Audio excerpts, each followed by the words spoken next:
Hi, so this is just a quick breakdown of the legislation surrounding I.E.Ps and a statistical analysis of SEN in Ireland.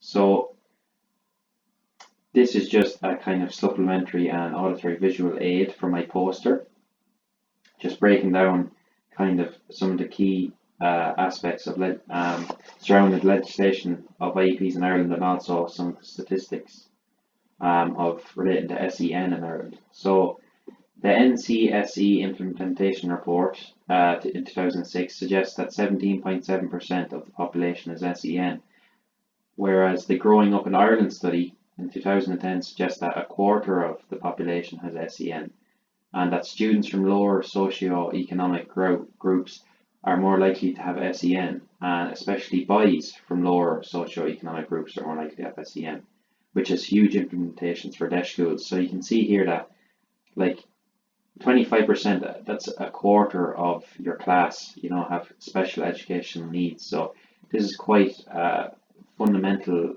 kind of aspect to teaching. Whereas if a quarter of your students have special educational needs, we have to kind of cater and provide the best kind of strategies and resources and assistive technologies to these students, give them the best opportunity and chance they have of succeeding in a learning environment. So DESH schools then. DESH schools have higher prevalence of SEN than other schools. This could be due to the lower socio-economic groups that would be attending DESH schools due to their location or area. They also have particularly higher prevalence of emotional behavioural difficulties, EBD. So 6% of DESH schools have over 40% of the student cohort with EBD, which is quite a lot. That's nearly half of your student body. And 18% of DESH schools have a student cohort of 40% with difficulties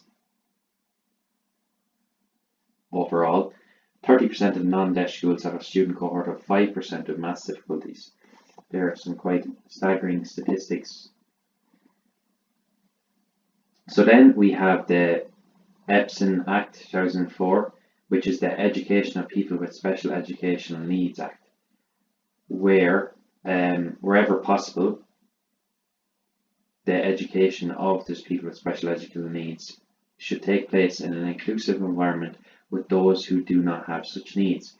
People with special educational needs shall have the same right to avail of and benefits from appropriate education as do their peers who do not have such needs. Also is to assist children with special educational needs to leave school with the skills necessary to participate to the level of their capacity in an inclusive way in the social and economic activities of society and to live independent and fulfilled lives. And it also provides for the greater involvement of parents of children with special educational needs in the education of their children. So one of the main kind of aspects of the I.E.Ps Act and I.E.Ps in general is that the involvement of the parent is crucial in fulfilling the goals and objectives set out in an I.E.P. The parent plays a very important role and is integrated into the whole process of the development and implementation of I.E.Ps themselves.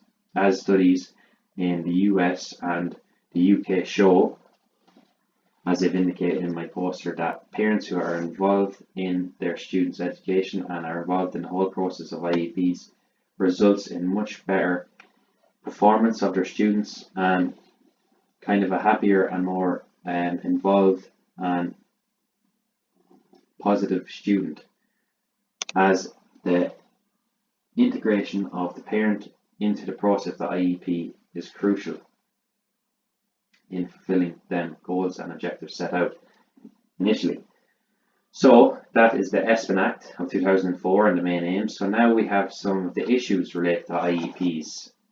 So the I.E.Ps Act provides a legislative basis for the preparation and implementation and review of I.E.Ps. However, and a very important point to note here is that due to the economic downturn, these sections of the Act were deferred. So that means that these are not a legal requirement in Ireland. So, as it is not a legal requirement in Ireland, this leads to a lot of inconsistencies with their implementation in schools, as if something is not a legal requirement, it might not be implemented into every school and we might not be seeing it used across the board. Whereas if this was made a legal requirement, like I've explained here in USA, where the transition planning for students with IEPs is not mandatory. In the USA it is. So this leads to a lot of inconsistencies in the use and perceptions of IEPs in Ireland. If this were to be made a legal requirement, it would be implemented across the board in all schools and would remain a consistent kind of element of SEN, or educating students with SEN. So that's kind of a breakdown of the EPS Act, the legislation behind the EPS Act, and of IEPs in general in Ireland, and some of the issues and concerns related to the implementation and development of IEPs. So now I'm just going to do a quick breakdown of the acronyms that would be kind of seen across the board within SEN, or in the context of this module, or special educational needs education. So ADHD, which is the attention deficit hyperactive disorder, DES, which is the Department of Education and Science, the EPSN, or the EPSN Act, is the education for persons with special educational needs. The HSE is the Health Service Executive. IEP, which is what I discussed in my poster, is the Individual Educational Plan.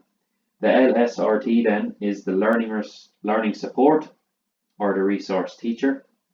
The NCSE is the National Council for Special Education, also referred to the Council, which have set up the guidelines for the development of IEPs in Ireland. The OT is the Occupational Therapist. SEN is Special Educational Needs, like I've discussed before.